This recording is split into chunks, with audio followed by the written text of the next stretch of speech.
Hello, Steve Arts 89. What can you say about the miniseries The Shining? The original film was a work of art.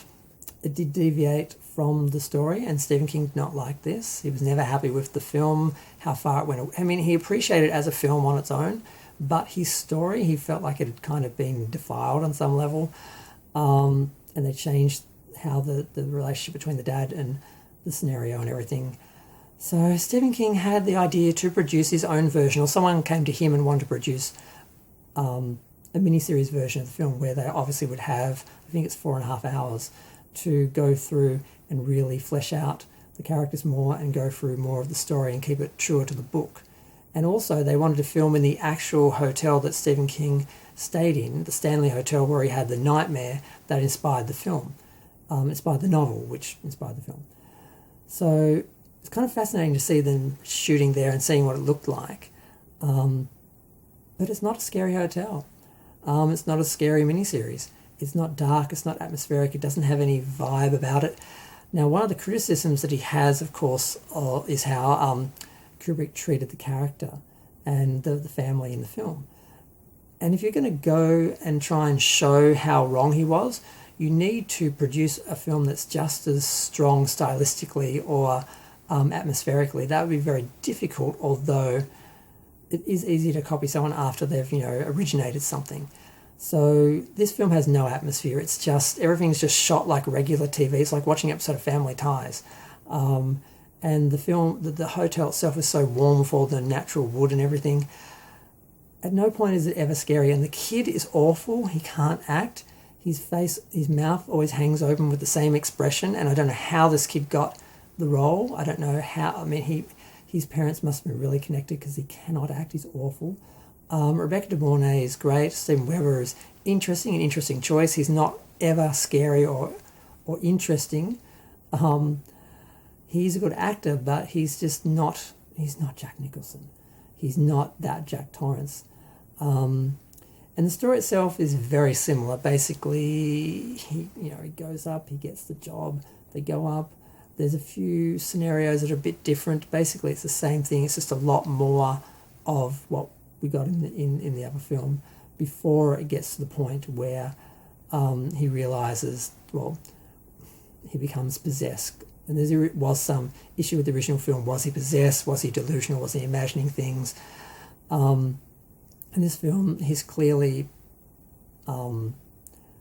possessed by spirits, and there are spirits, and we do see them. They talk, they walk. They have bad makeup. They have really basic lighting, which reveals the bad makeup. There's a lot of problems with this.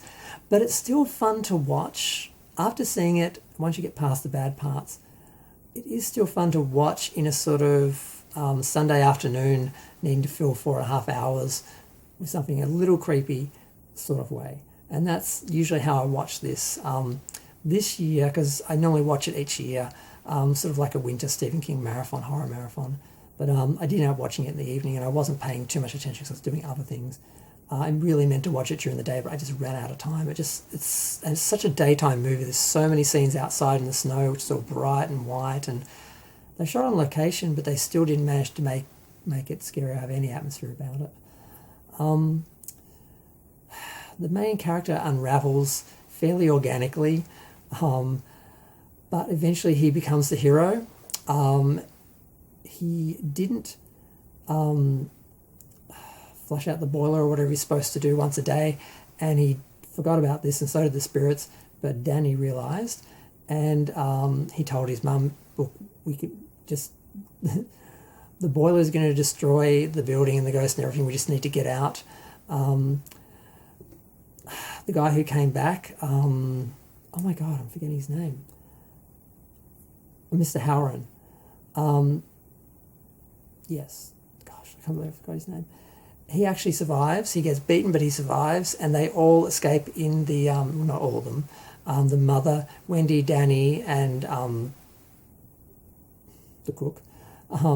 They all escape in the snowmobile thing, and the father stays behind to make sure that basically the spirits, that no one actually manages to fix the boiler and stop it from exploding. So it explodes, it destroys the whole hotel, and they have a very different ending from the original, where the father doesn't totally turn, he doesn't totally lose himself, and he does actually turn out to be the hero and save the day and save his family. And then we see him grow up, and it's revealed that Tony, the spirit Danny's been talking to the whole time, is actually his future self speaking to himself and advising him and helping him. And we see him graduate at the end, and it's all very happy. But then the very, very end, we do see the hotel being rebuilt. So maybe it's not all, fluffy kittens. It looks like the hotel will return, the spirits will return. They're all still there. So yeah, it's kind of, like I said, it's nice to fill an evening with if you sort of got other things to do and you just want something in the background. But it was very disappointing when I saw it originally. I still watch it and I'm like, what were they thinking? Why did they do this? Why did they do that? How could they have such bad makeup? How could they have such basic lighting? Why aren't they trying to add any atmosphere or any artistry to it? It's so TV movie miniseries. And it makes me wonder if Stephen King really knows what's best for his films, because if this is what he thought was better than the Stanley Kubrick The Shining, like I said, if they were going to change things, they needed to have the upper elements be just as strong, so you can see how much better his changes were. But you can't see any